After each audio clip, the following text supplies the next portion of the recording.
Hare Krishna,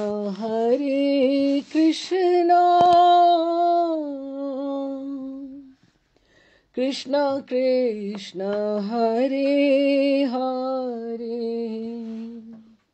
Hare Ram, Hare Ram, Ram Ram, Hare Hare. Hare Krishna,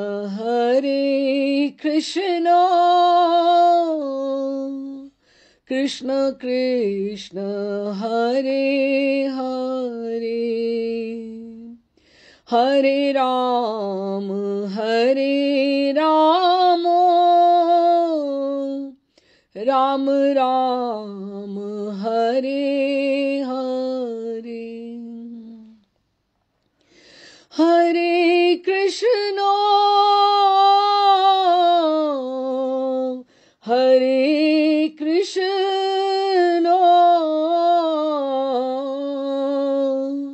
Krishna Krishna, Hare Hare, Hare Rama,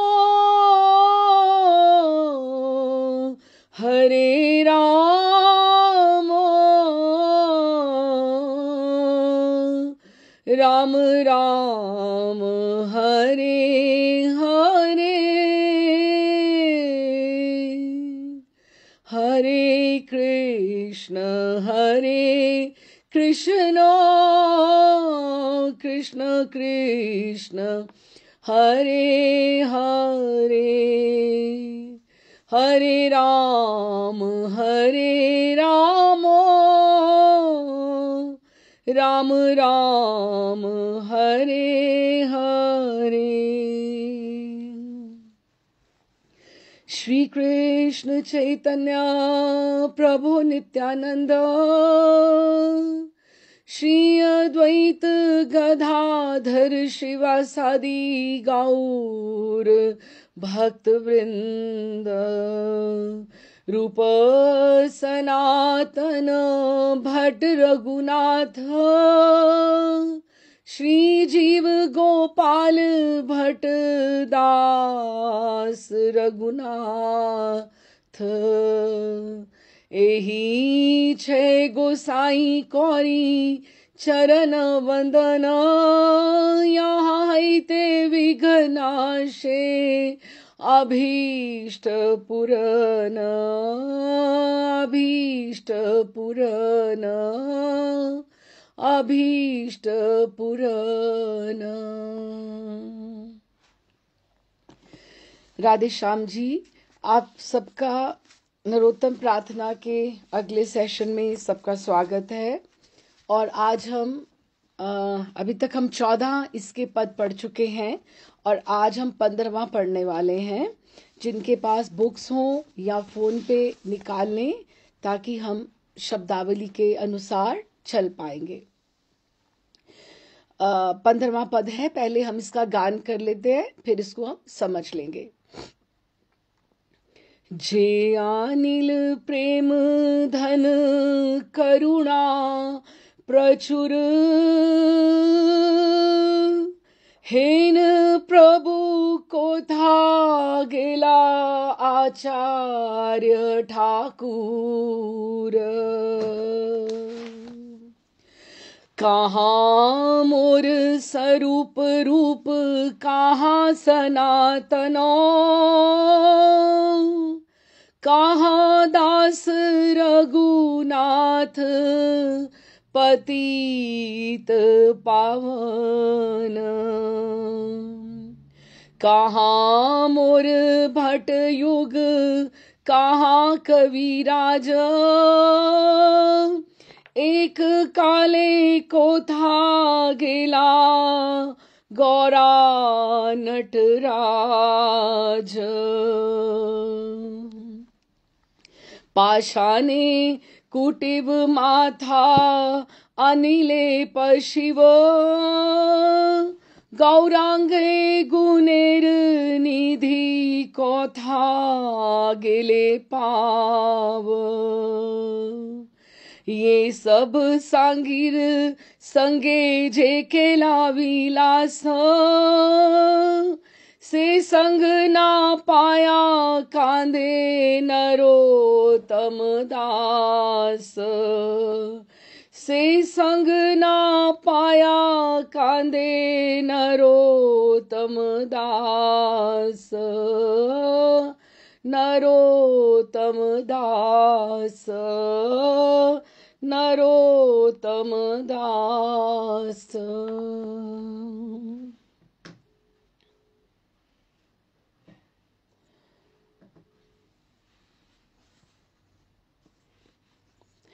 हाँ जी, ये जो पद है 15वां, it is in the continuity of the last one. तो जो हमने पढ़ा था, जो मंगलाचरण जैसा श्लोक ही था, श्री कृष्ण चैतन्य प्रभु दया कर मोरे तोमा बिने के दयालु जगत संसारे, इसकी कनेक्टिविटी में ही ये वाला पद है।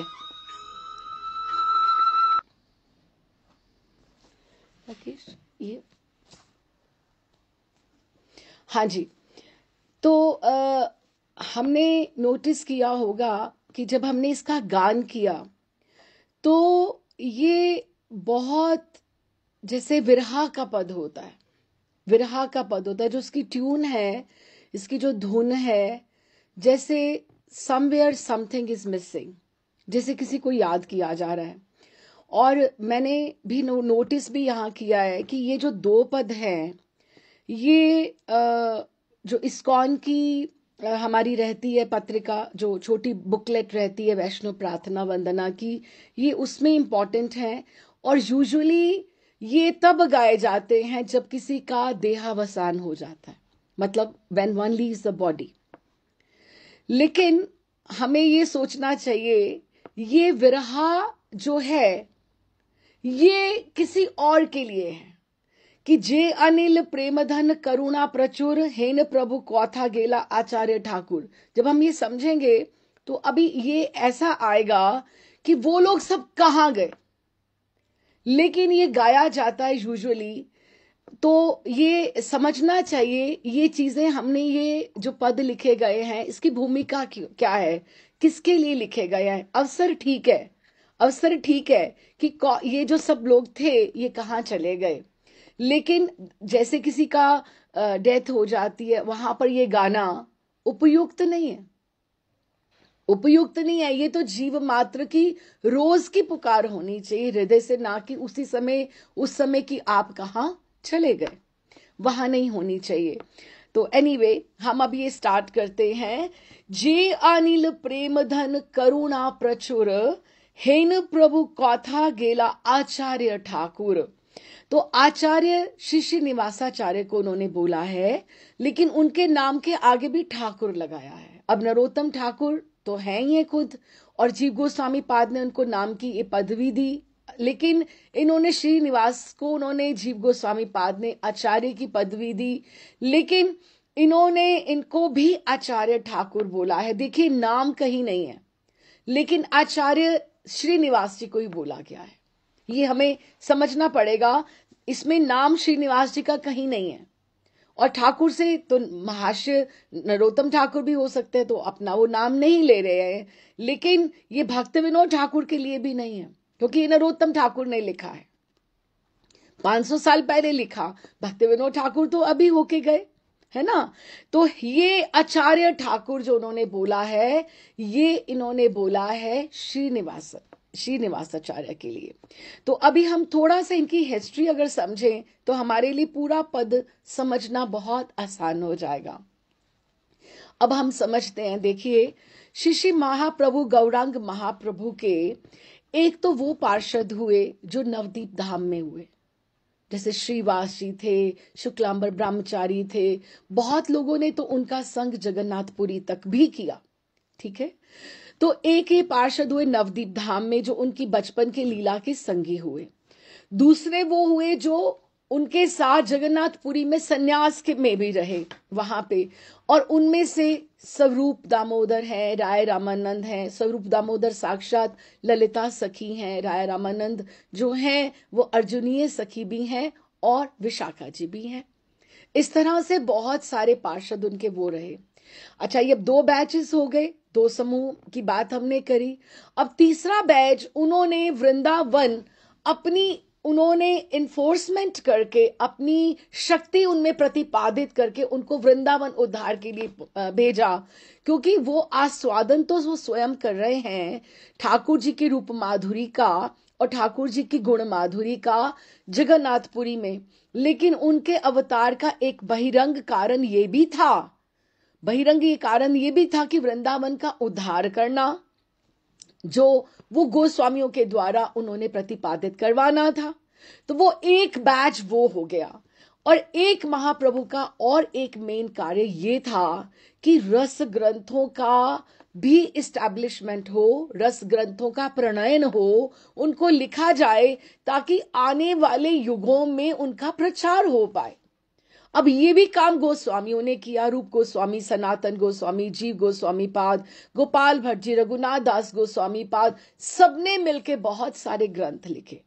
अब ये बैच एक हो गया, ठीक है। अभी हमने 3 समूह की बात करी। अब चौथा समूह जो है, चौथा जो बैच है, वो है जो गोस्वामियों के थोड़ा उनकी उम्र से काफी कम वाले में है, जैसे 21, 22, 23, 24, जैसे अगर वो 60, जैसे पुत्र की आयु के हम बोल सकते हैं उनकी। तो वो जो है पहला जो गोस्वामी का बैच था, वो उद्धार करने वाला था लीला स्थलियों का और लिखने वाला था ब्रिज रस ग्रंथों को। जितने हमें ग्रंथ मिलते हैं, निवासाचार्य जी, श्यामानंद जी, नरोत्तम ठाकुर के हमें इतने ग्रंथ नहीं मिलते। क्यों? क्योंकि इन्होंने प्रचार किया। किन ग्रंथों का प्रचार किया? जो गोस्वामियों के द्वारा लिखे गए थे। तो अब जो हार्ट फेल्ट इमोशंस होते हैं, जो उन्होंने ब्रिज रस की पूरी ग्रंथों में उड़ेल दिया गोस्वामियों ने, उनको अब समझने के लिए, उसको संभाल के उसका उतनी योग्यता से उसका प्रचार करना भी कोई आसान कार्य नहीं था। तो पंच तत्व का एक और बैच आया गोस्वामियों के बाद वृंदावन में।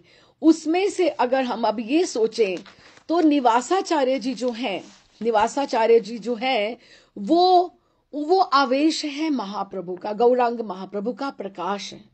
हम पूर्ण अवतार नहीं कह सकते, लेकिन आवेश है। और ये हम क्यों कह रहे हैं कि अगर निवासाचार्य जी ने दीक्षा ली, किनसे? गोपाल भट्ट जी से ली। तो गोपाल भट्ट जी को महाप्रभु ने अपना कोपीन और अपना पट्टा भेजा कि जब निवासाचार्य जो मेरा ही स्वरूप है, मेरा ही आवेश है, अगर तुम गोस्वामी बन के तुम्हें उनको दीक्षा नहीं दे सकते हो, तुम इस पट्टे पर बैठकर और मेरा कुपीन धारण करके तुम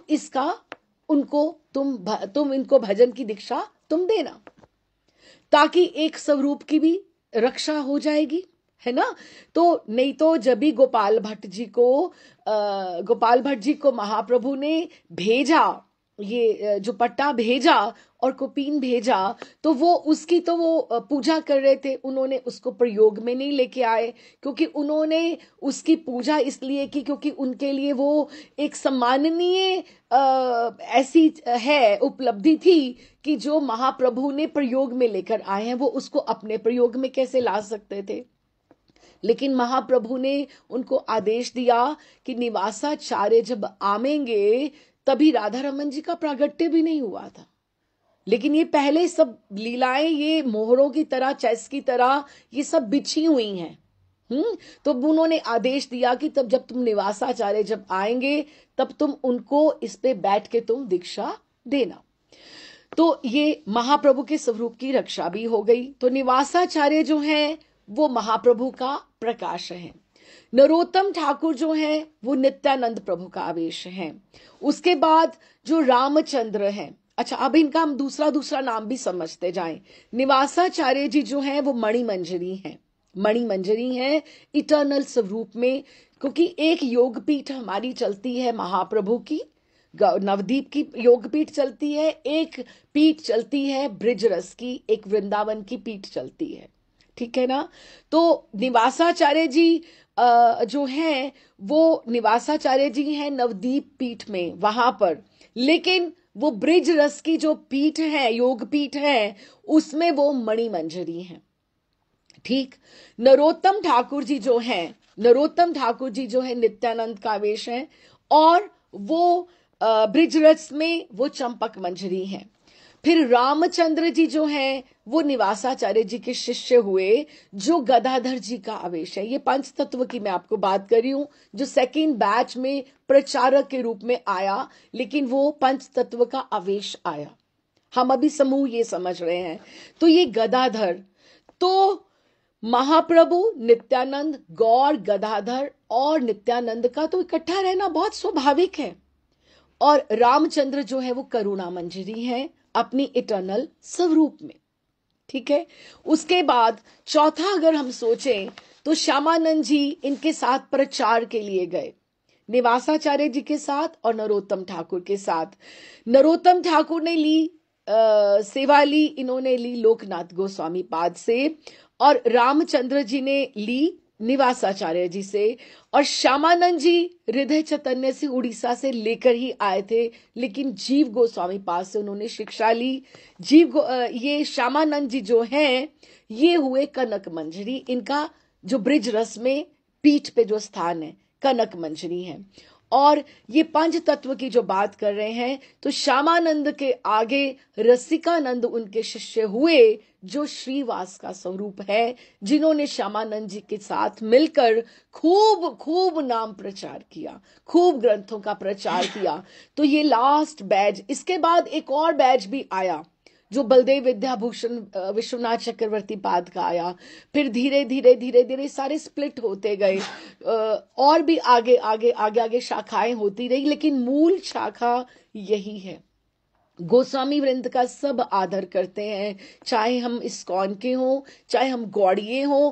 हमारे सबके घरों में ठाकुर जी के गर्भगृह में नीचे स्थान पे, जहां हमारे गुरुदेव से पहले हमारे गोस्वामी गण हमारे पास हमारे लिए आदरणीय हैं। तो ये हम एक बैच की बात कर रहे हैं। तो अब ये जो निवासाचार्य हैं, नरोत्तम ठाकुर हैं और श्यामानंद जी हैं, ये तीनों जो गए, ये तीनों जब वृंदावन ये जब सब आए, तो ये गोस्वामियों के पुत्र के स्वरूप में आप सोचो, उनकी उतनी एज थी। इन्होंने ना तो महाप्रभु के दर्शन करे, ना इन्होंने नित्यानंद प्रभु के दर्शन करे। निवासाचार्य का जब चरित्र का हमने गान किया, हमने तो देखा वो रोते रोते रोते रोते नवदीप धाम गए, रोते रोते वो वहां पर जगन्नाथपुरी तक गए। उन्हें रास्ते में ही समाचार मिलते रहे वो शरीर छोड़ गया, वो निकुंज प्राप्ति होगी, वो निकुंज। और वृंदावन जब तक वो पहुंचे, रूप सनातन भी जा चुके थे। और यही स्थिति नरोत्तम ठाकुर की भी हुई। अब हम आप ये सोचें कि बचपन से हमने जिनकी कथा सुनी हो, उन दिनों फोन का जमाना तो, चिट्ठियों का जमाना तो था नहीं ऐसा, और कितनी दूर दूर ट्रांसपोर्ट भी नहीं हुआ करती थी। हम इतना प्रिपेयर हो के अपने, वो लोग छोटे जैसे बच्चे 19-20 या हम ज्यादा से ज्यादा 24 साल के लगा लें, 22 साल के लगा लें, अगर हम वो उस उम्र में बचपन से कथा सुनते आ रहे हैं, हमें महाप्रभु के दर्शन करने, हमें नित्यानंद अद्वैताचार्य के दर्शन करे, हमने विष्णु प्रिया जी के दर्शन करने हैं, वो ये सोचते सोचते इतनी इतनी दूर से अपने घरों से यात्राएं करके जा रहे हैं, लेकिन उनको रास्ते में ही जब समाचार ये सब मिल रहे हैं कि वो चले गए, तो उनके ऊपर कितना आघात हुआ। तो ये जो विरहा है, विरहा विरहा विरहा विरहा, ये सारा का सारा, जैसे हम बोले ना, दूध जब उबलता है, कड़ता कड़ता कड़ता कड़ता, जो दूध में जो रबड़ी की मिठास आ जाती है, रसमलाई की जो मिठास आ जाती है, यही विप्रलंब भाव है और यही विरहा है। दुनिया को ये दिखता है कि इसमें सुख नहीं है, लेकिन गौड़ीय संप्रदाय में विरहा को भी एक रस बोला गया है, जहां श्रृंगार रस है, मिलन रस है। क्यों? क्योंकि मिलन में एक मिलन है, आमने सामने मिलन है, लेकिन विरहा में अनंत अनंत मिलन है। उनको प्रिया जी को भ्रमर गीत में, तमाल में भी तमाल में भी कृष्ण दिखाई दे रहे हैं, और उनको यमुना जी में भी कृष्ण दिखाई दे रहे हैं, और उनको भ्रमर में भी कृष्ण दिखाई दे रहे हैं। तो ये अनंत मिलन हो गए ना। जब कृष्ण है वहां पे, श्याम सुंदर है, तो वो एक है, लेकिन विरहा में वो अनंत रूपों में आ गए हैं। तो विरहा में अनंत मिलन है। ठीक है, तो अब हम ये जब ये पद लिखा गया, ये लेटर स्टेज के ऊपर, जैसे हमने डिस्कस किया था, जैसे भीष्म पितामह शय्या पे हैं, इस तरह से ये जो है नरोत्तम ठाकुर जो है, इस समय भजन स्थली में अपनी last stages of life, just few months before he left for Nikunj. तो ये उस समय लिखा, और इससे पहले इनके साथ रामचंद्र जी वहां रहा करते थे।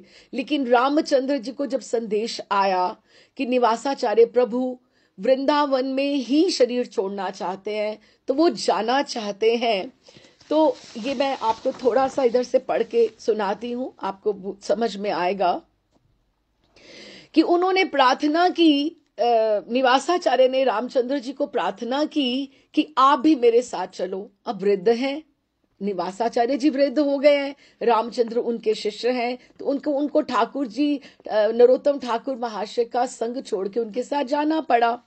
तो उन्होंने क्या कहा, रामचंद्र के जाने के बाद जब वो चले गए, ठाकुर महाशय ने पूर्ण रूप से अपने को अपने आप में समेट लिया, बाहरी जगत से संबंध जैसे बिल्कुल छोड़ दिया। रामचंद्र के विरह में उनके प्राण छटपट करने लगे। क्यों? जो भजन के संगी होते हैं उसके लिए मन आपका अकुलाता है। केवल उनके वृंदावन से वापस लौटने की आशा ने उन्हें जीवित रखा, क्योंकि ये खेतुरी ग्राम में थे। लौटने का समय जो वो उनको कह गए थे, निकट आने पर वे नित्य प्रति उनके आने की बाट देखने लगे।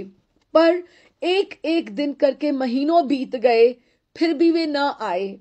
अंत में ये संवाद मिला कि श्री निवासाचार्य और रामचंद्र दोनों का अंतर्ध्यान हो गया, कि वो दोनों ने शरीर छोड़ दिया। वो गए इसीलिए थे। जीवन का श्रेयस जो पाना होता है वो यही है कि वृंदावन, आपको बड़ा भाग्य जो वृंदावन पायो, कि आपका शरीर वहां छूटे, आप ब्रिज रज में रज हो जाओ, नहीं तो जीवन की सार्थकता और कोई नहीं है।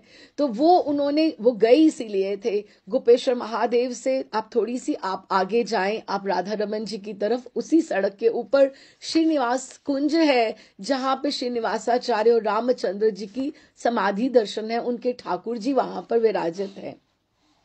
तो वहीं पर वो रहे और वहीं पर उन्होंने शरीर छोड़ा, और रामचंद्र दोनों का अंतर्ध्यान हो गया। संवाद प्राप्त करके ठाकुर महाशय की जो दशा हुई, आप देख रहे हैं ना, हर एक पद में वो कह रहे हैं रामचंद्र संग मांगे नरोत्तम दास, रामचंद्र संग मांगे नरोत्तम दास। लेकिन अब उनके ऊपर कितना आघात हुआ, इसका अर्थात ये कि ये पद उसके पश्चात लिखा गया है, ये उसकी भूमिका है। संवाद प्राप्त करके ठाकुर महाशय की जो दशा हुई उसका वर्णन कौन कर सकता है। उन्हीं के शब्दों में थोड़ा आभास मिलता है। उसी समय उन्होंने एक पद में लिखा था, आचार्य श्रीनिवास आछीनो जहार पाश, कथा सुनी जुड़ाई ते प्राण, की जिनसे मैं कथा सुन सुनकर मेरे प्राण शांत होते थे। ते मोर छाड़ी गेल, कि वो मुझे छोड़कर चले गए। रामचंद्र न आइल, रामचंद्र भी नहीं आए। दुखे जीव करे आन चान, कि मैं अपना दुख किसको सुनाऊं। जे मोर मनेर व्यथा, काहेरे कही ब कथा, मैं किसको सुनाऊं।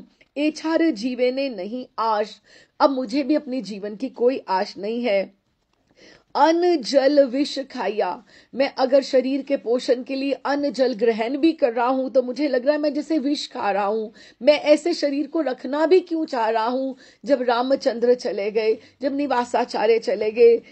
अन्न जल विष खाया, मारिया नाहिक जाई, धिक धिक नरोत्तम दास, कि तुझे हे नरोत्तम दास, तुझे धिक्कार है कि तुम इन चीजों का तुम सेवन भी क्यों कर रहे हो। तो इस तरह से उन्होंने पद लिखा। अब हम इस पद के ऊपर आते हैं, जे अनिल प्रेम धन, कि जो आए थे, अनिल मीन्स आना, जो आए थे धराधाम पे प्रेम धन। पहले तो उन्होंने जो स्तुतियां करी, मंगलाचरण करे, वो पहले बैचेस के सबके करे, अब अपने वाले बैच के कर रहे हैं। जे अनिल प्रेम धन, जो प्रेम का धन लेके आए थे। कौन सा प्रेम? ब्रिज वृंदावन का प्रेम, राधा राधा राधा श्याम सुंदर के प्रेम का धन लेकर आए थे। और करुणा प्रचुर, और एकदम से इतनी करुणा बरसाने के लिए, प्रचुर means in abundance, too much, जो लेकर आए थे। हेन प्रभु कौथा गेला, कौथा कहाँ गेला, गेला चले गए, कि ऐसे प्रभु कहाँ चले गए आचार्य ठाकुर, कि ऐसे ये लोग कहाँ चले गए, कि मैं उनको अब कहाँ पाऊं। ये किसी के जाने के बाद जब कोई चला जाता है तो उसके बाद हम जैसे रोते हैं ना, अपने हम शरीर के संबंधियों के लिए, माता पिता के लिए हम कहें, या दूर दराज के रिश्तेदारों के लिए, तो इंसान बहुत रोता है। लेकिन अपने भजन के संगियों के लिए, अपने उसके लिए, गोस्वामी गण के लिए जो रोना है वही शाश्वत है, वही विरहा है। उनको कह रहे हैं हेन प्रभु के पोथा गेला, कि वो कहाँ चले गए। ये है कि हम किसके लिए रोएं। आचार्य ठाकुर, वो आचार्य ठाकुर कहाँ चले गए, जो करुणा अपनी और प्रेम धन प्रचुर मात्रा में लेकर आए थे। अब मैं किसका आश्रय लूं? अब वो सेकंड बैच की बात कर रहे हैं, और साथ में रूप गोस्वामी पाद की, गोस्वामी गण की बात कर रहे हैं। कहाँ मोर स्वरूप रूप, कहाँ सनातन, कहाँ दास रघुनाथ पतित पावन। कहाँ मोर स्वरूप, अब स्वरूप दामोदर कहाँ दर्शन हुए उनको?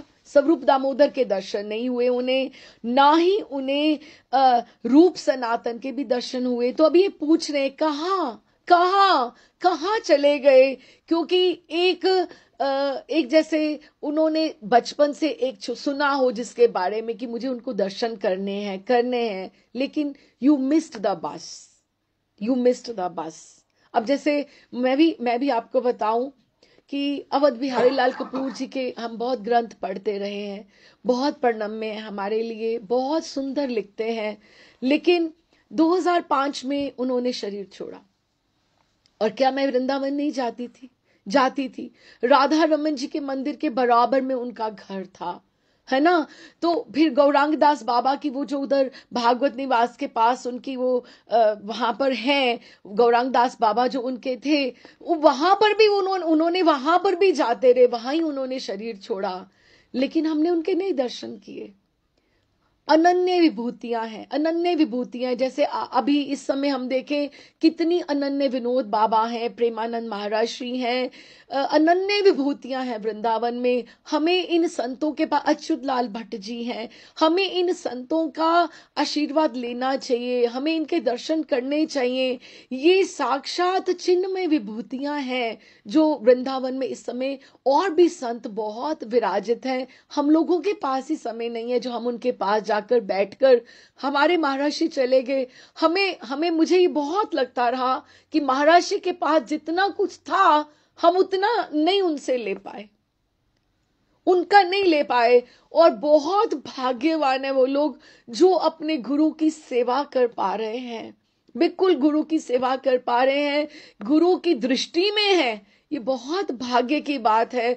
ये साक्षात आप मानो आप निकुंज में सेवा कर रहे हो। जिन चीजों के लिए इंसान तरसे, बाद में क्या फायदा, क्या लाभ? जब शरीर होते हुए आप गुरु की सेवा करना चाहते हो और कर पाओ, इससे ऊपर बड़ी उपलब्धि क्या हो सकती है? कुछ नहीं हो सकती। तो ये कह रहे कहाँ मोर स्वरूप रूप, कहाँ सनातन, कहाँ दास रघुनाथ पतित पावन, कि रघुनाथ दास जो सब पतित पावन, सबको, और एक एक गोस्वामी में आप मानिए इतनी क्षमता है कि वो पूरे जगत को पावन करने की, पतितों को पावन करने की क्षमता रखते हैं। इटर्नल वो परिकर है ठाकुर जी का, क्यों नहीं है उनमें? क्यों नहीं है? बिल्कुल है। और ये वो एक एक करके सबको रोते रोते विलाप कर रहे हैं और एक एक का नाम लेकर उनको जैसे आवाहन कर रहे हैं कि उनको अपनी याद में उतार रहे हैं कि वो कहाँ है, वो कहाँ है, वो कहाँ चले गए, क्योंकि दे ऑल मिस्ड टू सी। उनको सबको उन्होंने मिस किया दर्शन करने के लिए। तो इस तरह से कि जो प्रेम धन और प्रचुर करुणा और ये सब लेकर आए थे, ये तुम कहाँ कहाँ वो चले गए, बिल्कुल। और उन्होंने जिस तरह से स्वरूप दामोदर जो है वो महाप्रभु के साथ साथ रहे, दिन रात उनके साथ रहे और उन्हीं का संग मिल जाता, उन्हीं से कथा सुन लेता, है ना। तो उनसे ही बात कर पाता। उनकी उसके बाद रूप सनातन गोस्वामी पाद, पतित पावन रघुनाथ दास गोस्वामी पाद, श्रीपाद गोपाल भट्ट जी के तो इन्होंने दर्शन किए, रघुनाथ भट्ट जी के नहीं गए, क्योंकि रूप सनातन और रघुनाथ भट्ट एक ही वर्ष में तीनों गोस्वामी गण ने शरीर छोड़ दिया। श्रीमद कृष्ण दास कविराज गोस्वामी के लिए श्री ठाकुर महाशय विलाप सहित रुदन कर रहे हैं और बार बार कह रहे हैं, कहाँ मोर स्वरूप, कहाँ सनातन, कि ये सब कहाँ चले गए और कहाँ कहाँ कहाँ, इस तरह से जैसे उनका आवाहन करें कि आप आ जाओ और दर्शन दो। लेकिन हमें अब यहां पर एक बात ये समझनी चाहिए। देखिए, जैसे इन लोगों का ये एक नवदीप पीठ में स्थान है, नाम है और एक इटर्नल है, लेकिन कोई भी कहीं नहीं गया है, वो यहां ही है। एक प्रगट स्वरूप है और एक अप्रगट है। जैसे इस प्रगट वृंदावन में ही अप्रगट वृंदावन छिपा हुआ है, हमें नहीं दिखाई दे रहा, लेकिन हम ये तो नहीं सोच सकते कि हमारे महाराज को भी नहीं दिखाई दे रहा होगा, हमारे गुरुदेव को भी नहीं दिखाई दे रहा होगा, उनको दिखाई दे रहा है ना। तो इसका अर्थ ये भी हमारे में योग्यता और पात्रता नहीं है, लेकिन इस प्रगट वृंदावन में वो एक अप्रगट वृंदावन छिपा हुआ है। जब ये प्रभुपाद जी ने श्री राधा दामोदर मंदिर में वास किया और हम जब दर्शन करते हैं, जो उनकी रसोई है वो श्री रूप गोस्वामी पाद की समाधि और उनकी भजन कुटीर के बिल्कुल पीछे है। और वहां बैठ के वो जब भजन किया करते थे इधर की तरफ मुख करके, और वो लिखते थे और वो कहते थे कि मुझे ऐसे लगता है कितनी समाधियां हैं राधा दामोदर मंदिर में। हम आप सोचो कि समाधि दर्शन हम परिक्रमा करते हैं, बलिहार जाते हैं। परिक्रमा करना क्या है? बलिहारी तो जाना है ना, उनसे एक याचना ही तो करना है ना। बार बार हम परिक्रमा करते हैं, उसकी 4 बार परिक्रमा करते हैं। हम परिक्रमा करते हैं क्या? क्योंकि आप वैसे सोचो तो जो मृत स्थान है वहां जाने में भी डर लगे आपको, या जहां पे किसी की कोई चीज है वहां पर जो शरीर छोड़ गया है, लेकिन यहाँ हम छू छू के अपने ऊपर लगाते हैं, वहां की रज उठा उठा कर अपने ऊपर लगाते हैं। क्यों लगाते हैं? हम उनकी करुणा की याचना करते, करुणा की याचना करते। तो प्रभुपाद वहां बैठे, वो कहते कि मुझे ऐसे रात्रि में लगता था, उन्होंने कितने वर्ष वहां पे रहे, कहते मुझे लगता था जैसे रात को ना ऐसे ज्योतियां ऐसे की इधर की इधर, इधर की इधर,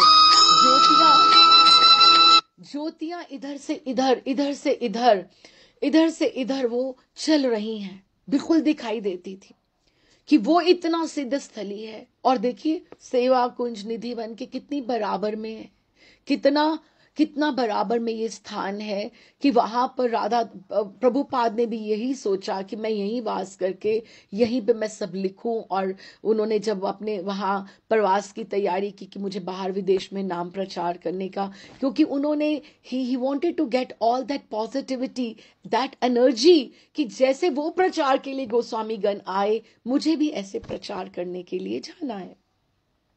तो कोई कहीं नहीं गया। तो वो अवध बिहारी लाल कपूर के साथ प्रभुपाद जी वहां बैठे होते थे, वो आंगन में बैठे होते थे और वो कहते थे, अवध बिहारी लाल कपूर कहते, देखिए समाधियां हैं सब, हम सोचें तो ये भी कोई समय होगा यहाँ जीव गोस्वामी पाद होंगे, ये भी समय होगा कभी कि यहाँ रूप गोस्वामी पाद भी आए होंगे, सनातन गोस्वामी पाद भी आए होंगे। कहते कोई कहीं नहीं गया, सब यही हैं, लेकिन अप्रगट रूप में है। लेकिन जब आप नॉक करते हो ना, नॉक करते हो, करुणा की गुहार लगाते हो, याचना करते हो, वो प्रगट रूप से आपको आशीर्वाद देने आते हैं। कैसे नहीं आए, हम कैसे नहीं समझे? जब भी जय कृष्ण दास बाबा का हमने चरित्र का गान किया है, जय कृष्ण दास बाबा के पास जो एक वो बाबा रहा करते थे छोटे वाले, उन्होंने उनको बोला था कि मैं तुम्हें भजन की शिक्षा नहीं दे सकता, तुम ऐसा करो कि तुम जाओ और अपना गुरु प्रणाली लेकर आओ अपने गांव में जहां से तुमने दीक्षा ली थी। ठीक है ना, हमने पढ़ा था। और वो बाबा जाना भी नहीं चाहते थे काम्यवन से, और वो गए, और वो अगले दिन उनका मन नहीं माना वृंदावन छोड़ने का, वो वापस भी आ गए। लेकिन उसी रात जय कृष्ण दास बाबा को वृंदा देवी आई। वृंदा देवी ने दर्शन दिया और कहा तुम्हारे ठाकुर के सिंहासन के नीचे उनकी वो गुरु प्रणाली पड़ी हुई है। तो वृंदा देवी कहीं गई? वही है ना।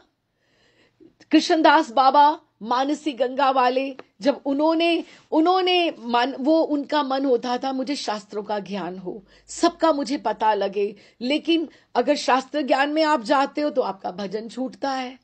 तो उन्होंने सोचा कि मैंने संस्कृत नहीं पढ़ी, मैंने इतना संस्कृत नहीं पढ़ी, मैंने इतना सब कुछ नहीं करा, तो मैं तो मानसी गंगा में सुबह बस प्राण दे दूंगा। बस वो रात्रि में रोते रोते ऐसे सोए। तो कौन आया रात्रि में? सनातन गोस्वामी ने ऐसे दरवाजा खटखटाया और दरवाजा खोला। उन्होंने सामने कौन? ललिता जू और सनातन गोस्वामी पाद खड़े हैं। ये भी हमने पढ़ा है। कृष्णदास बाबा जो मानसी गंगा वाले हैं, तो उन्होंने उनको, क्योंकि सनातन प्रभु की ठाकुर जी ने उनको दायित्व दिया है कि मेरे जो भी दीनहीन भक्त वैष्णव जो वास करने के लिए वृंदावन आएंगे, ब्रिज धाम में आएंगे, तुमने तुम्हारे को उनकी सुरक्षा करनी है। तुमने उनका दायित्व का, तुम्हारा ये दायित्व है कि उनका अच्छे से वहां पर व्यवस्था हो। तुम्हें ये रूप और सनातन को, और विशेषतः सनातन गोस्वामी को दिया। तो जब कृष्णदास बाबा को ये बात उन्होंने दरवाजा खटखटाया और बोला क्या हुआ, तुम क्यों मरना चाहते हो? तुमने जब दीक्षा ले ली तो तुम्हारा ये जो शरीर है तुम्हारे गुरुदेव का हो गया। तुम्हारे गुरुदेव तुमसे क्या क्या कार्य करवाना चाहते हैं, ये तुम्हारी धरोहर है।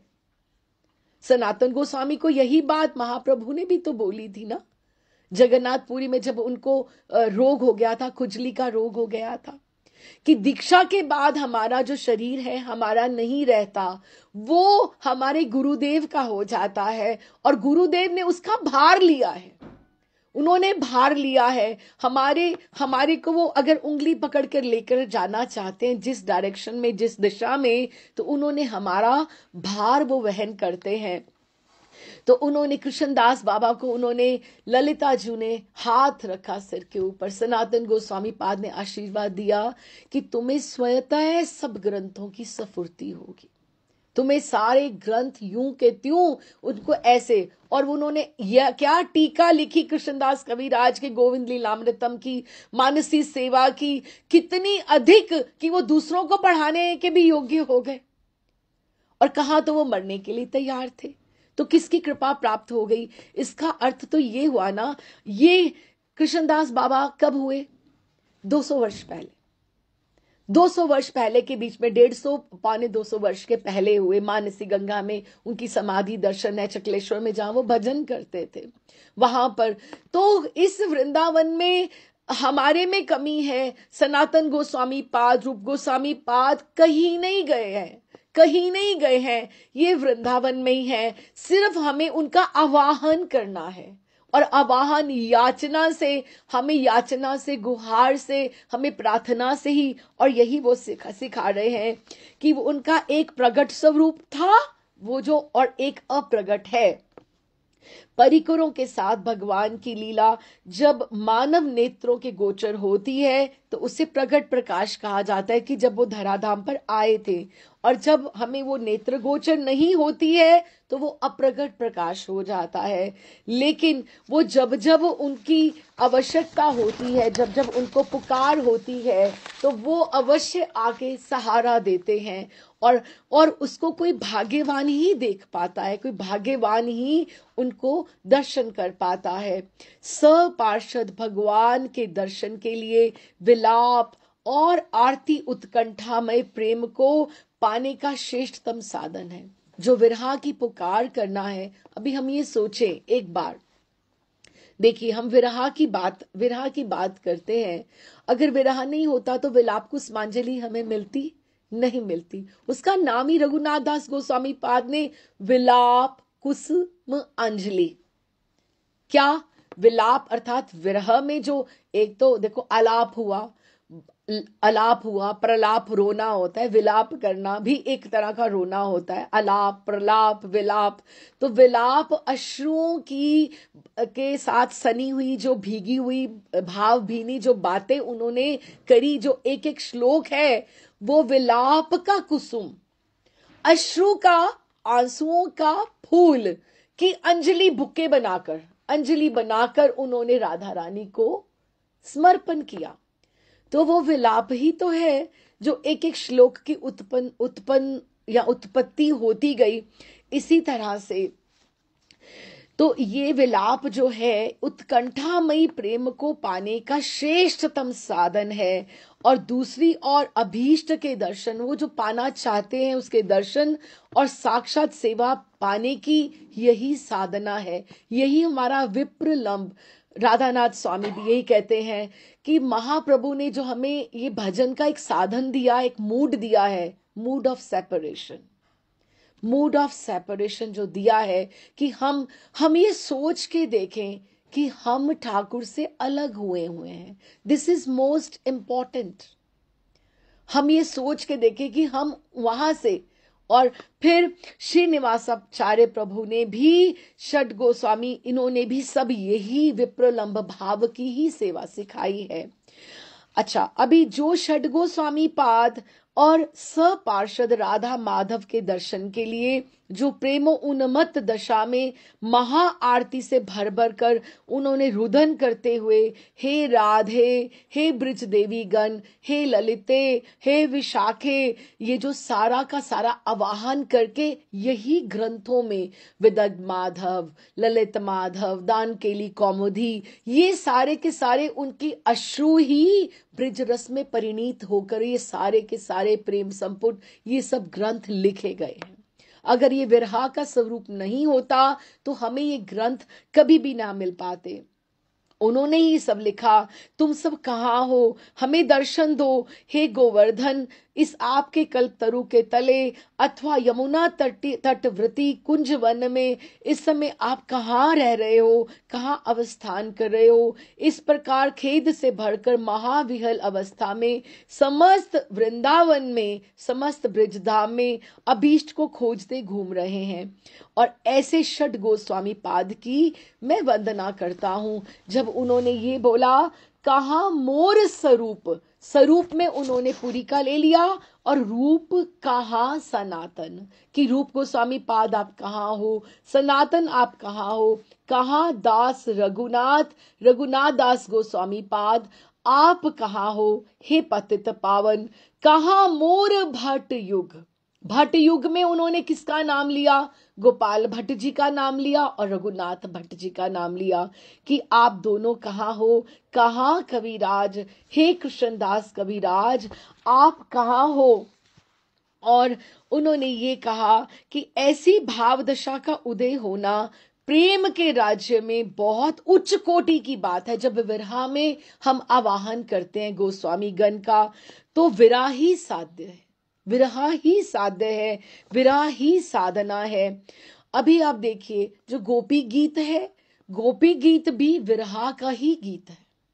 और जब हम विरहा में गान करते हैं, अब विरहा में पुकार करते हैं, हमारे, आप मानिए इसको कि ठाकुर जी इसको एक आड़ में खड़े होकर, इष्ट देव खड़े होकर सुनते हैं हमारे विरह को, हमारे आंसुओं को सुनते हैं, हमारी प्रार्थनाओं को वो सुनते हैं और इसी भाव विहल अवस्था का वो आस्वादन करते हैं।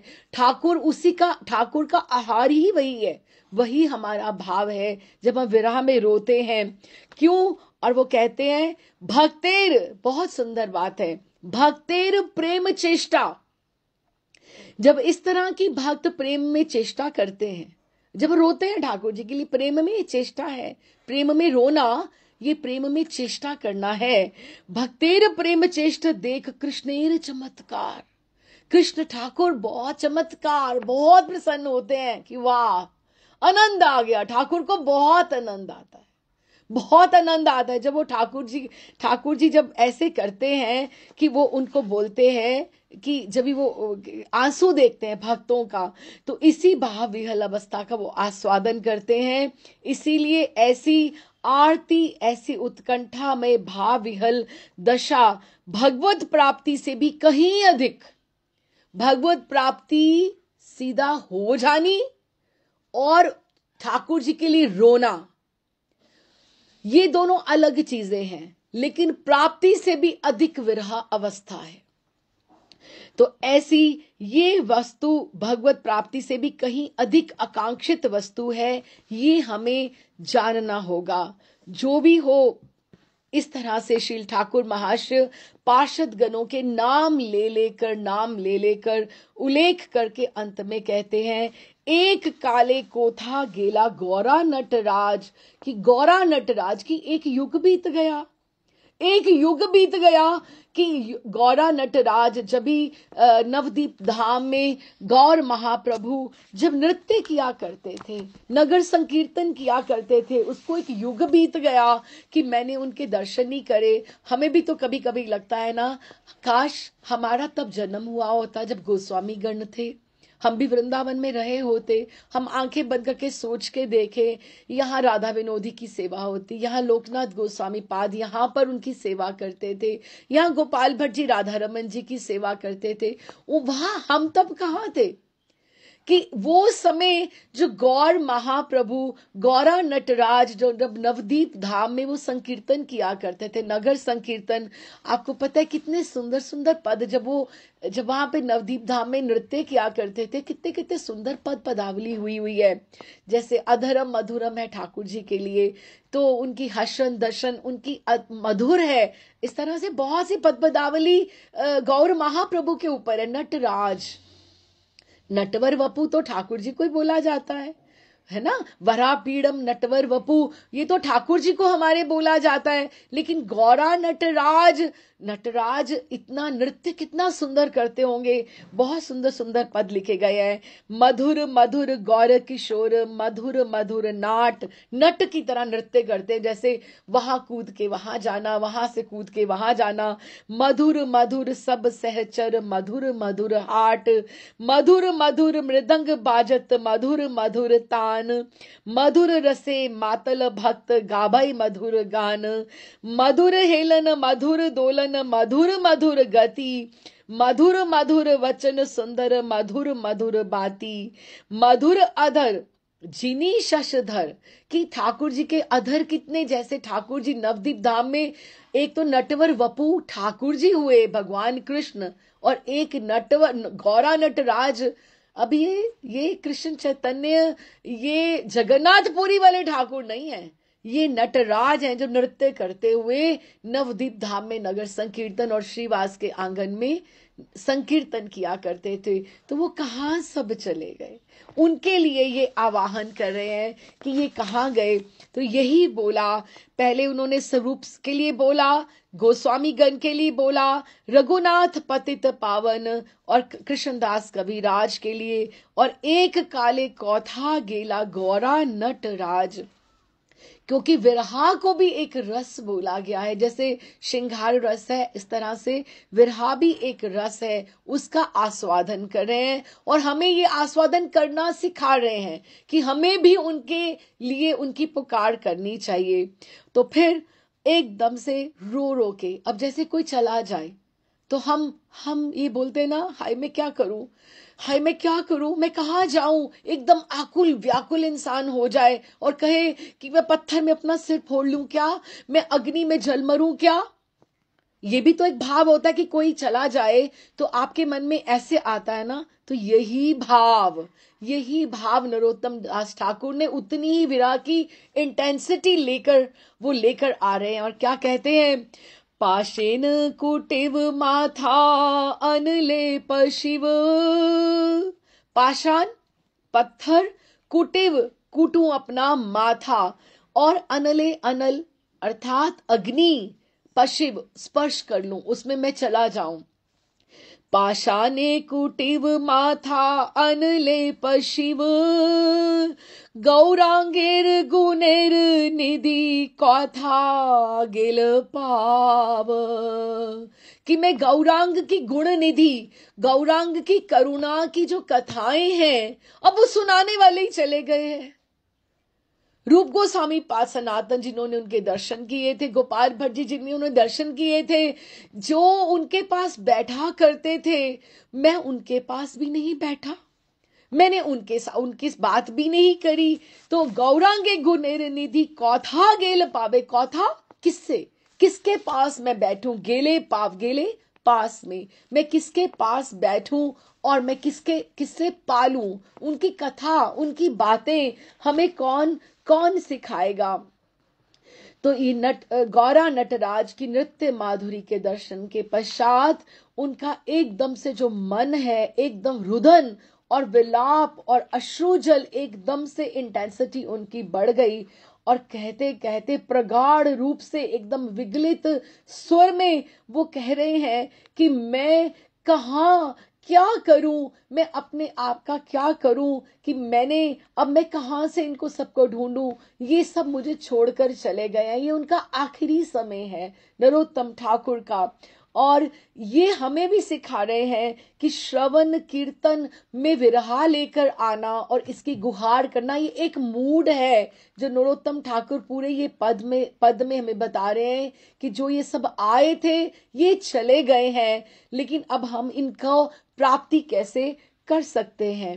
तो ये लास्ट जो पंक्तियां हैं उसमें ये कहते हैं, ये सब संगीर संगे जे केल विलास, से संग ना पाया कांदे नरोत्तम दास। कि अब देखिए ना, आपका कोई बाहर गया हो तो आप उसको ना मिल पाओ, तो कोई उससे मिलकर आए, उसकी कथा, उसकी बात आपको सुना दो, तो आपके तप्त, गोपी गीत में भी तो आता है ना, तव कथा मृतम तप्त जीवनम, तो आपको थोड़ी थोड़ी शांति मिलती है।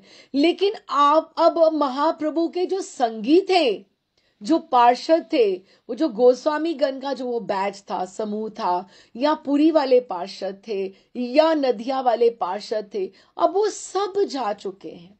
जिनके साथ उन्होंने लीला की थी, ये जे सब संगीर संगे, जिनके साथ उन्होंने संग किया था, जे केला विलास, जिनके साथ उन्होंने लीलाएं की थी, से संग ना पाया, मुझे उनका भी संग ना मिला, से संग ना पाया कांधे नरोत्तम दास। नरोत्तम दास यही रो रहे हैं, कांधे अर्थात रोना में यही क्रंदन कर रहे हैं कि मुझे उनका संग भी नहीं मिला। कि एक तो महाप्रभु का संग तो मिलना ही नहीं था क्योंकि एज गैप आ गया, लेकिन उनके संगियों का भी संग मुझे नहीं मिला। और हम में भी यही भाव आना चाहिए कि जब भी महाप्रभु की गौर लीला हुई, हम कहाँ थे, हम उस समय से संग ना पाया कांधे नरोत्तम दास। कि हम भी यही सोचे कि हमें किन्हीं गोस्वामी का संग नहीं मिला। अगर हम ऐसे ही विरहा में प्रार्थना करेंगे, विरहा में याचना करेंगे, तो वो अपने अप्रगट रूप से वो प्रकट होकर हमें दर्शन अवश्य देंगे। अवश्य देंगे। हम दोनों की बातें लेकर चल रहे हैं, एक अप्रगट रूप की और प्रगट, क्योंकि हमने देखा है कि वो जब हमारी याचना में दम होता है, उसमें बल होता है, तो वो अवश्य आके, प्रभुपाद ने कहा वो कोई कहीं से नहीं गया है, वो सब यहीं पर है। हमने खुद देखा है, वृंदा देवी, ललिता, विशाखा जी और सब सनातन गोस्वामी पाद, रूप गोस्वामी पाद समय समय पर आकर सब भक्तों को आकर मार्गदर्शन करते रहे हैं। तो अगर हमारे गुहार में, हमारी याचना में बल होगा, तो वो अवश्य आकर, हमें भी आकर वो मार्गदर्शन करेंगे। और उन्होंने ये कहा कि वे सोचते हैं कि हाय, मुझ जैसे अपात्र के लिए सपार्षद गौरांग के दर्शन की कामना करना, तो जैसे मैं बहुत छोटा हूं कि मैं अगर महाप्रभु को देख पाता, स्वरूप दामोदर, राय रामानंद के दर्शन कर पाता, ये मेरे लिए चांद पकड़ने जैसी बात है। लेकिन और बिल्कुल, लेकिन गौर के लीला संगियों का, जिन्होंने उनका संग किया था, उनका भी संग और कृपा लाभ मैंने नहीं प्राप्त किया, क्योंकि वो जो है वो भी कल्पतरु हैं, वो भी स्पर्श मणि के तरह है गौर पार्षद। और क्योंकि उनके भी जो देह हैं वो प्रेममय हो गए हैं, सब वांछा देने वाले हो गए हैं। कम से कम मैं उनका ही साथ पा जाता तो मेरे प्राणों को सांत्वना मिलती, किंतु हाय, वो भी मुझे प्राप्त नहीं हुआ। और अभी मैं उनके विरह में ही, उनके उनके अप्रगट जो रूप है, उनके लिए मैं याचना कर रहा हूं कि मुझे आकर आप मुझे स्वीकार करें, कि मुझे भी आप अपने उस लोक में ले जाओ। निकुंज प्राप्ति के कुछ मास पहले ही ये सब लिखा गया है, इसलिए उनका मन आ रहा है कि मैं भी उस लीला में मैं सम्मिलित हो जाऊं, ताकि गोस्वामी परिकर पार्षद मुझे आकर ले जाए। इसके साथ ही हम इस पद का विश्राम करते हैं। इसमें जो मेन एसेंस है सबकी, वो निवासाचार्य से लेकर स्वरूप दामोदर और गोस्वामी गण और गौरा नटराज का स्वरूप बताते हुए, और जिन्होंने उनका संग किया, जो उनकी कथा सुनाने वाले हुए, जैसे नवदीप की कथा ईशान उनके जो सेवक थे वो सुनाया करते थे, उन्होंने भी सुनाई, निवासाचार्य जी को देखा, उन्होंने उनको कथा सुनाई। तो वो कह रहे हैं कि मुझे उनका संग चाहिए, संग संग संग बहुत आवश्यक है। उनका संग नहीं मिला, और इसी के लिए एक मूड दिया उन्होंने विरहा का, कि मैं उनके लिए याचना कर रहा हूं, और हमें इस तरह ही उनके लिए याचना करनी चाहिए, ताकि वो अगर अप्रगट हो भी गए हैं तो भी वो प्रगट रूप से आकर हमें हमारी बात सुन सकते हैं। तो इसके साथ, इस भाव के साथ, इस मूड के साथ हम यही विश्राम करते हैं। अगली बार जिसे भी होगा, फिर हम अगला 16th नंबर करेंगे। राधे श्याम जी, राधे श्याम।